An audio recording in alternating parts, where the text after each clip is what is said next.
ETV YouTube ఛానల్స్లో మీ వ్యాపార ప్రకటనల కోసం ఈ నంబర్కి కాల్ చేయండి. మన కోసం మనతో కొట్లాడే నిజమైన ప్రేమ చూపించే ఒకే ఒక వ్యక్తి అమ్మ.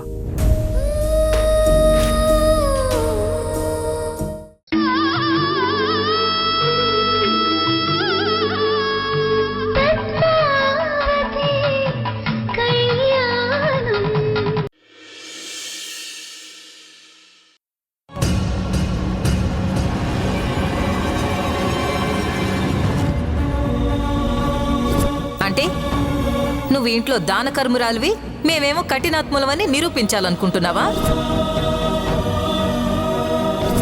తను మంచిది అనిపించుకోవడం కోసం మనందరినీ చెడ్డవాళ్ళం చేయాలని చూస్తుంది.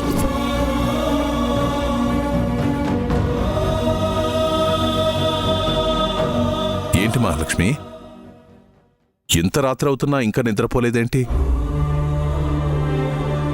నా కళ్ళు పడుకోమంటున్నా నా ఆలోచనలో నిద్ర పట్టనివ్వడం లేదండి. అంటే అన్నామంటారు గాని మీ ఆడవాళ్లకి ఆలోచనలు రాని రోజంటూ ఉండదు కదా మహాలక్ష్మి.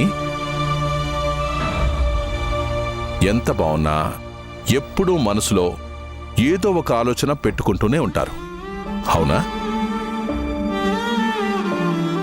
అంతా బావుంటే మేం మాత్రం ఎందుకు ఆలోచిస్తామండి? ఇప్పుడు ఏమైందని నువ్వంత నిద్రపోకుండా ఆలోచించడానికి? అన్నీ మంచే జరుగుతున్నాయి కదా. అమ్మాయి నెల తప్పింది, అన్నదమ్ములంతా సెటిల్ అవుతున్నాం, పైగా మనం కోరుకున్నట్టు అందరం కలిసి ఉమ్మడిగా ఒకే చోట ఉంటున్నాం. ఇంకేం కావాలి మహాలక్ష్మి? అదే మనం చేస్తున్న తప్పేమో అనిపిస్తోందండి. ఏమంటున్నావు మహాలక్ష్మి నువ్వు? అవునండి, అందరూ కలిస్తే ఆనందం అనుకున్నాను. కానీ అదే ఆనందం కారణంగా కన్నీళ్లు కూడా వస్తాయేమోనని భయమేస్తోందండి. మనిషి దగ్గరగా ఉండే కన్నా దూరంగా ఉంటేనే ప్రేమలుంటాయనిపిస్తోంది.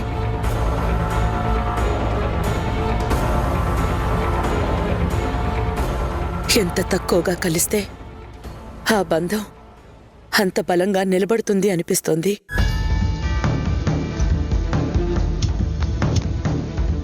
ఇందాక జరిగిన గొడవ గురించి ఆలోచిస్తున్నావు మహాలక్ష్మి? అవునండి, ఇన్ని రోజులు ఈ ఇంట్లో లీల కారణంగా గొడవలు జరిగాయి. తన కారణంగా మనస్పర్ధలొచ్చాయి. కానీ ఇందాక వైష్ణవి మాట్లాడిన తీరు చూశాక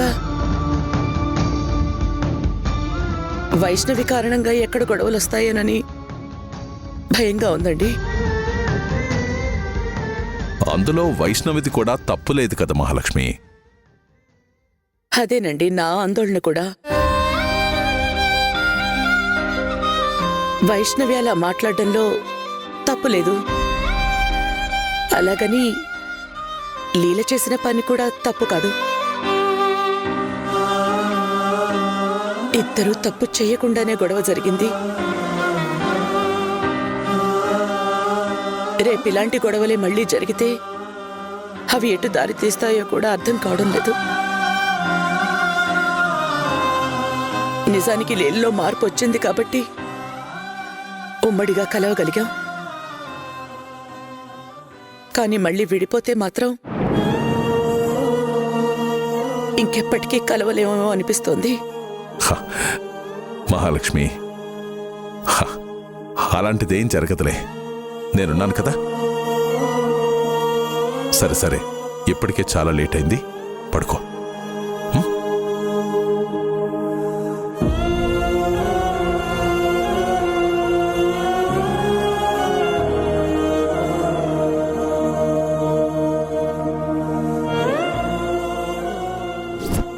అతి తొందరలోనే ఈ ఇంట్లో ఓ పెద్ద అనర్థం జరగబోతుంది తల్లి.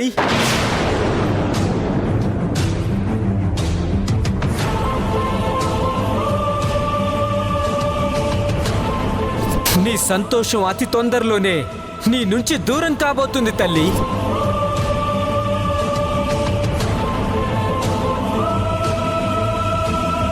మహాలక్ష్మి, పడుకో.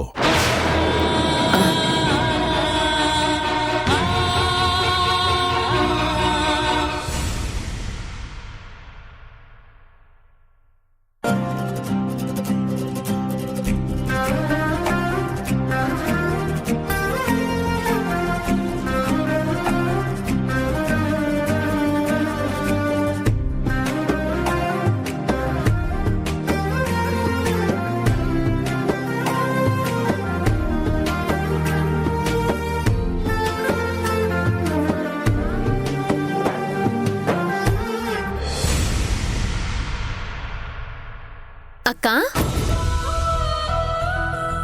ఏంటక్కా, ఏమైనా కావాలా? ఏమొద్దమ్మా. మరి నా వంక అలా చూస్తున్నారేంటి? నిన్ను చూస్తుంటే మా లీలవేనా అని ఆశ్చర్యంగా ఉందమ్మా. అంత ఆశ్చర్యపోయేలా నేనేం చేశానక్కా? కొన్నిసార్లు ఏమీ చెయ్యకపోవడమే ఆశ్చర్యాన్ని కలిగిస్తుంది. మన మధ్య జరిగిన గొడవల్ని మర్చిపోయావు, అపార్థాల్ని అర్థం చేసుకున్నావు, ఉమ్మడి కుటుంబం విలువ తెలుసుకుని తిరిగొచ్చి మళ్ళీ మాతో కలిసిపోయావు. ఇంకేం చేయాలి చెప్పు? అన్నిటికీ మించి నా బాధ్యతని కూడా నీ భుజానికి ఎత్తుకుని నన్ను కిచెన్లో కూడా రానివ్వకుండా చూసుకున్నావు. ఇవన్నీ చూస్తుంటే చాలా సంతోషంగా ఉంది.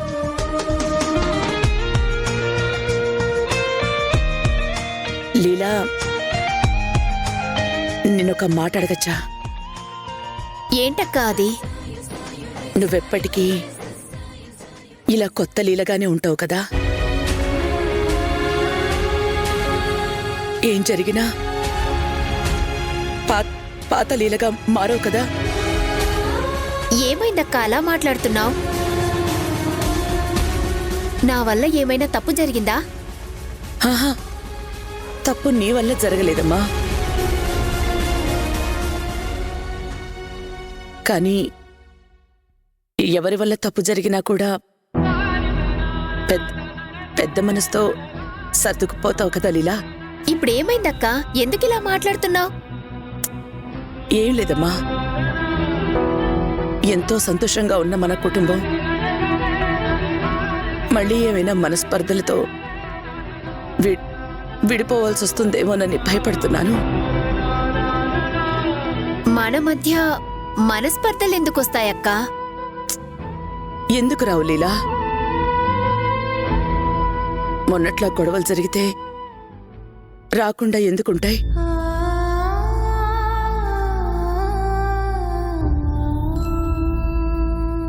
ఒక్కసారిగా మీ ఇద్దరి మధ్య గొడవ జరిగేసరికి నేను చాలా కంగారు పడిపోయాను.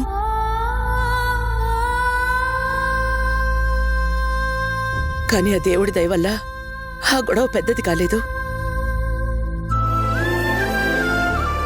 లీలా, ఇంకెప్పుడు ఇలాంటి గొడవలు జరిగినా కూడా నువ్వు సర్దుకుపోతావు కదా? సర్దుకుపోతేనే కుటుంబం అని తెలుసుకున్నాకే వచ్చానక్కా. ఇంకెలా గొడవలు జరగనిస్తాను? అయినా నిన్న జరిగిన దాంట్లో తప్పు నాదే అక్కా. అందులో నీ తప్పే ఉందమ్మా. ఉందక్కా. ఇంట్లో పాప ఉందన్న విషయం మర్చిపోయి అలా ఉన్న పాలన్నీ పక్క వాళ్ళకి పోయడం నా తప్పే కదా.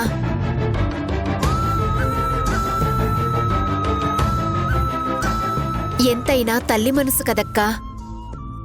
పాపకి పాలు లేవని తెలిసేసరికి అక్కకి కోపం వచ్చింది. అందుకే నిన్న అలా మాట్లాడింది.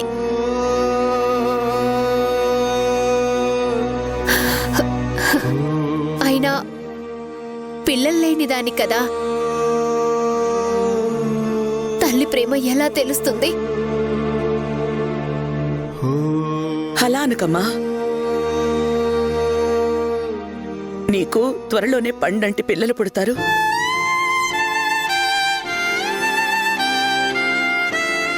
చూస్తూ ఉండు, ఆ దేవుడు ఖచ్చితంగా నిన్నమ్మని చేస్తాడు. అక్క నిజంగానా?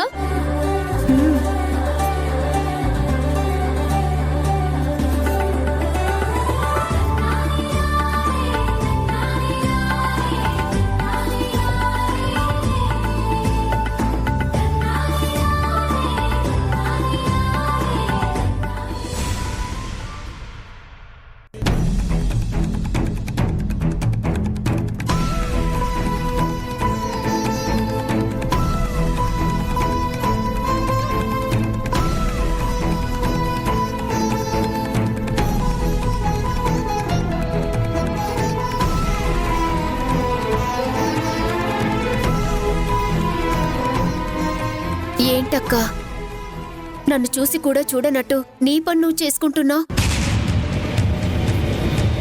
నా మీద కోపం పోలేదా?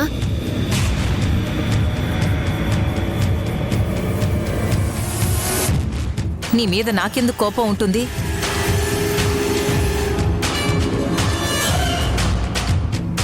నువ్వు లేదన్నా కూడా నీ మాటల్లో నీ ప్రవర్తనలో నా మీద నీ కోపం ఉన్నట్టు తెలుస్తుంది. నిజానికి నిన్నడగకుండా నేనలా చేసుండకూడదు. టైంకి ఆవిడొచ్చి అడిగేసరికి ముందు వాళ్ళ అవసరం తీరితే సరిపోతుందని ఆలోచించానే గాని నా వల్ల మనింట్లో సమస్య వస్తుందని ఊహించలేకపోయానక్కా.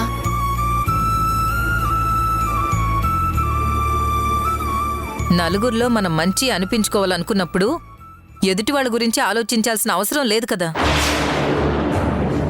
నువ్వు చేసింది కరెక్టే అని నీకు అనిపించింది కాబట్టే ఆవిడికి పాలు పోసిచ్చావు. ఇంకా నాకు సంజయ్షి చెప్పడం ఎందుకు?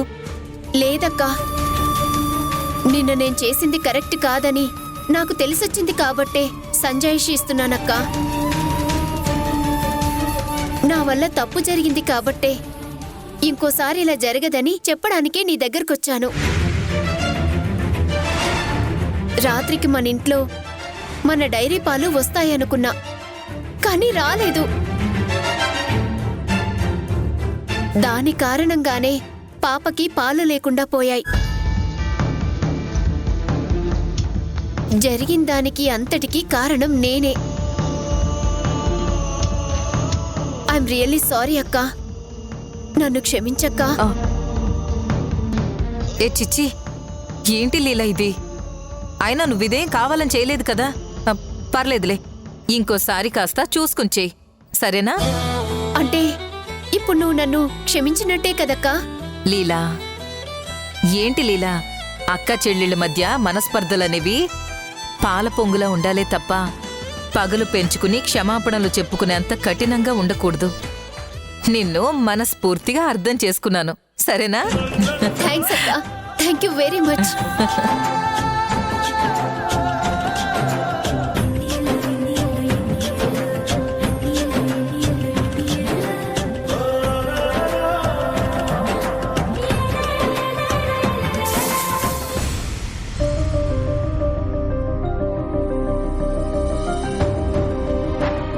అత్తయ్య, ఏంటి నందిని, పుట్టింటికి వెళ్ళడానికి అప్పుడే రెడీ అయిపోయావా?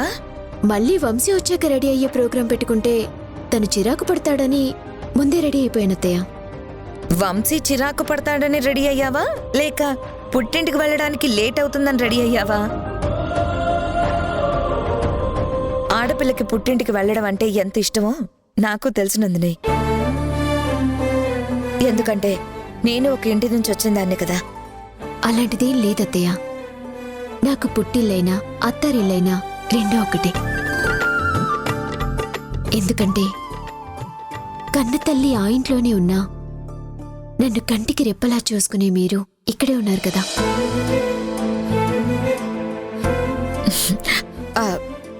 ఇంతకీ వంశీకి ఫోన్ చేసావా లేదా? బయలుదేరాడా? అదేంటత్తయ్య, మీరు చేశారనుకొని వంశీ ఎక్కడి దాకా వచ్చాడని అడుగుదామని మీ దగ్గరికి వచ్చాను. అయ్యో లేదమ్మా, పనిలో పడి నేను చేయడం మర్చిపోయాను.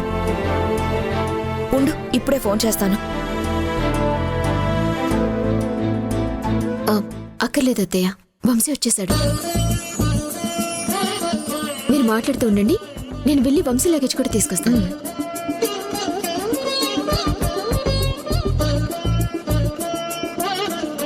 ఏంట్రా ఈ రోజు కూడా ఇంత లేటుగానా రావడం? కాస్త ఎర్లీగా వస్తే ఏమైంది? వర్క్ ఎక్కువగా ఉందమ్మా, అందుకే కుదరలేదు.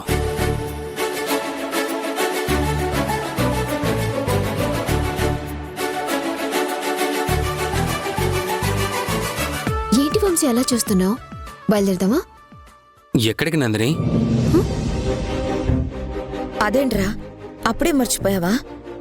రేపు జాతరుంది రమ్మని ఆదిత్య పిలిచాడు కదా. పిలిస్తే వెళ్ళిపోవడమేనా?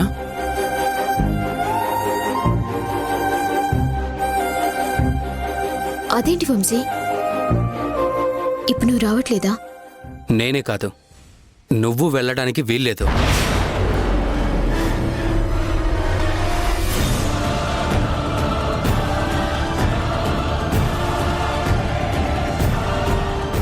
అదేంటి వంశీ, ఎందుకు వెళ్ళకూడదు? వెళ్ళొద్దంటున్నాను కదా, మళ్ళీ ఎందుకు ఏంటి అని క్వశ్చన్ చేస్తావేంటి?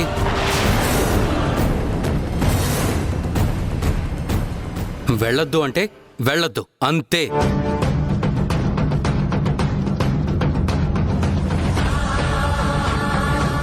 రే ఏంట్రా ఆ మాటలు? పాపం నువ్వు వచ్చాక పుట్టింటికి వెళ్తానని నందిని ఎంత ఆశగా నీకోసం ఎదురు చూస్తుందో తెలుసా? అయితే అంతే డిసప్పాయింట్మెంట్తో ఆగిపోమనమ్మా.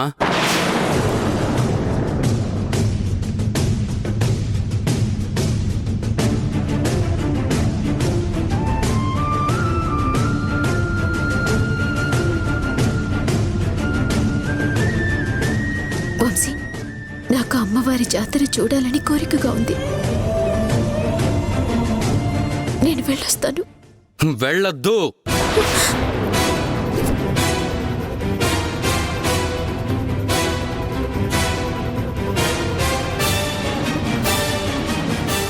నా మాట కాదని ఈ గడప దాటితే ఇంకెప్పటికీ ఆ అడుగు లోపల పెట్టలేవు.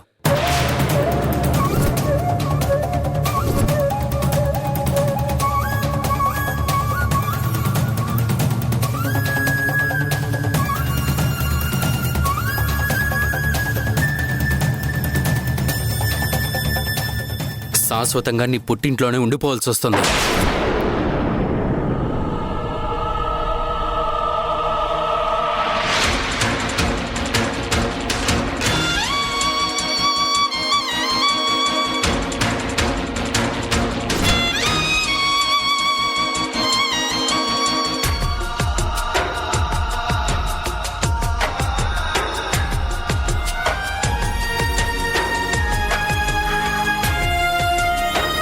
వంశీ ఆగు. నీకేమైనా పిచ్చి పట్టిందా? ఎందుకు తనని వెళ్ళొద్దంటున్నావు?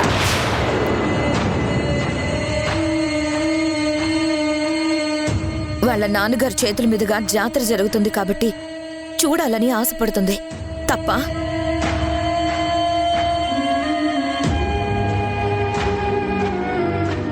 నువ్వు వెళ్ళకపోతే వెళ్ళకపోయావు. అకారణంగా తనని కూడా ఎందుకు ఆపేస్తున్నావు? నేనేమీ అకారణంగా ఆపడం లేదమ్మా, కారణం ఉంది కాబట్టే వెళ్ళొద్దు అని చెప్తున్నాను.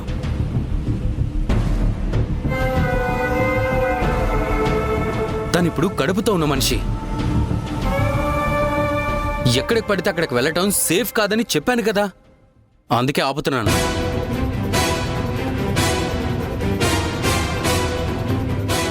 జాతరే చూడాలి అనుకుంటే వచ్చే సంవత్సరం వెళ్ళి చూడొచ్చు. కానీ అక్కడ ఏమైనా జరగరానిది జరిగితే ఏంటి పరిస్థితి?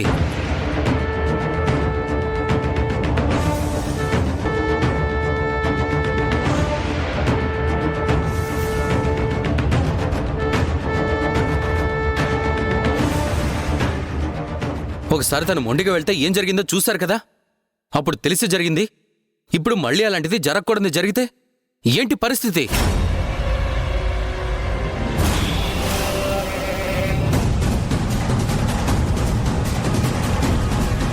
తన కడుపులోని మా బిడ్డకి ఏమైనా జరిగితే నేను భరించలేను.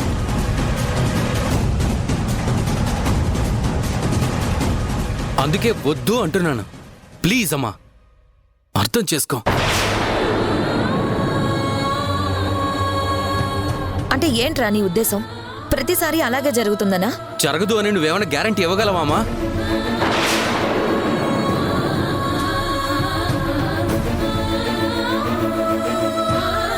ఇవ్వలేవు కదా. అందుకే నందినిని పంపించను అంటున్నాను.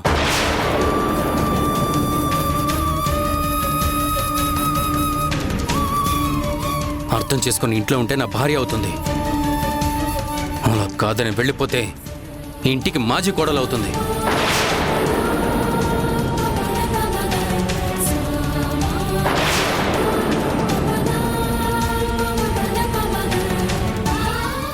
ఇక మీ ఇష్టం.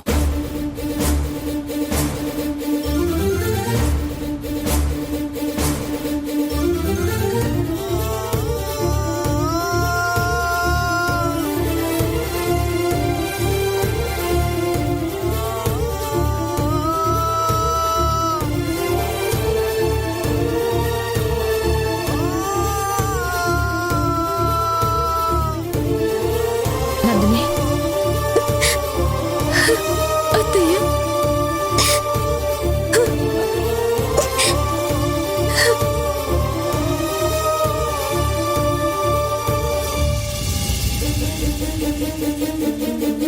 ఊరుకో నందిని, ఊరుకో. రూమ్ అంతా పిల్లల ఫోటోలున్నాయి. మీ అబ్బాయికి ఇంకా విషయం చెప్పలేదా? లేదు డాక్టర్, ఇంకా చెప్పలేదు. ఏంటండి ఇది? మీకు ఆ రోజే చెప్పాను కదా, తల్లి బిడ్డలలో ఎవరో ఒక్కరిని మాత్రమే కాపాడుకోగలమని. ఇప్పుడు మీరిలా నిజాన్ని దాచేస్తే ఎలా చెప్పండి? నా వల్ల కావడం లేదు డాక్టర్. వాడికి నిజాన్ని చెప్పడం నా వల్ల కాదు.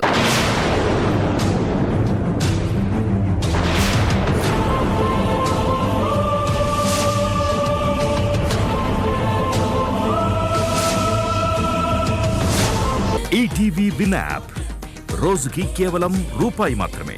ఇప్పుడే ఈటీవీ విన్ యాప్ డౌన్లోడ్ చేసి సబ్స్క్రైబ్ చేయండి.